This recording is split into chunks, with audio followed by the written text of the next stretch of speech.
everyone. I'm Kate Logan. I am the Deputy Chief of Strategy and Communications at the United States Vietnam War Commemoration. Today, I have the honor of interviewing one of my colleagues. This is Mark Franklin. He is the Chief of the History and Legacy. He has been with the commemoration since 2011, where he's been working on the oral history projects. Mark, thank you so much for taking the time to talk with me and about what you do at the commemoration and all your efforts. So can you tell the viewers, why did you join the commemorations efforts and what inspired you to get involved? Happy to, and it's an honor to be with you, Kate. When I was in uniform back several years ago, I participated in the Korean War 50th anniversary. And of course, that war was considered the forgotten war, and many of those veterans felt as though their service to the country was underappreciated and long after forgotten. Vietnam was much more controversial.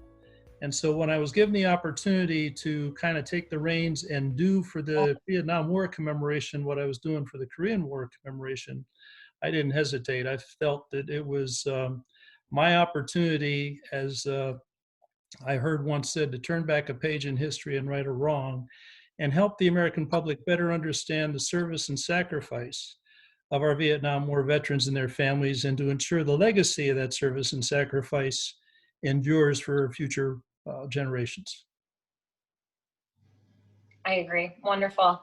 And you've interviewed several hundred veterans, collecting their stories for this oral history project.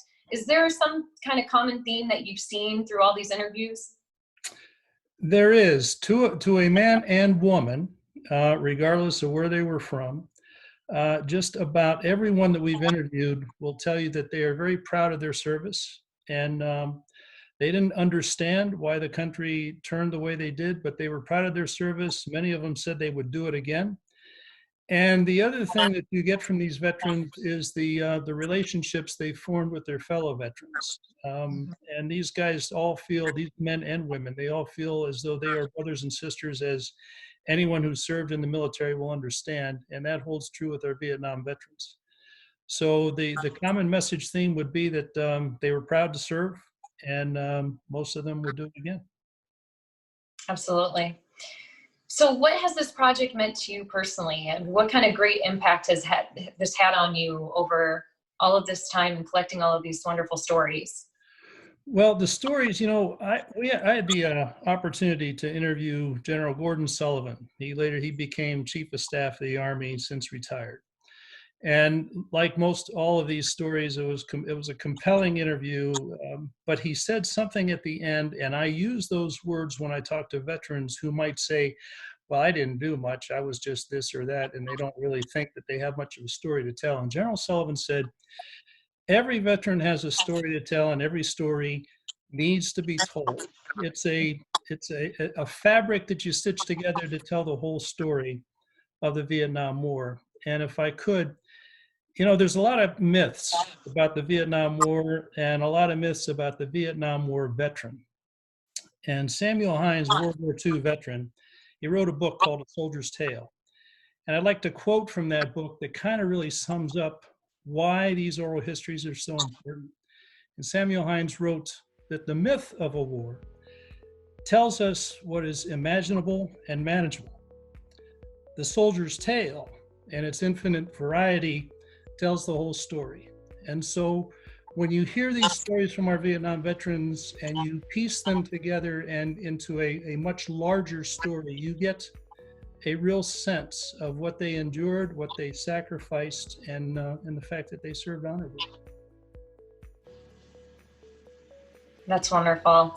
And can you explain to the Vietnam veterans, or if there's anything else that you'd like to say to Vietnam veterans as well, about why these stories are so important? Well, I'll tell you, we asked two questions that are part of our question set. We asked, what was your best day? And what was your worst day?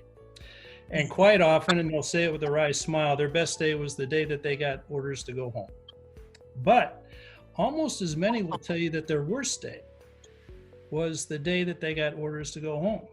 And a lot of times that's from those who are in leadership positions, whether they be non-commissioned officers or officers, because they felt like they were abandoning their friends, their fellow soldiers, Marines, airmen, and sailors, and they didn't want to leave them behind.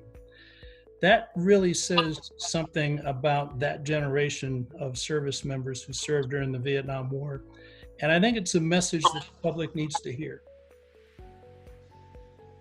I agree.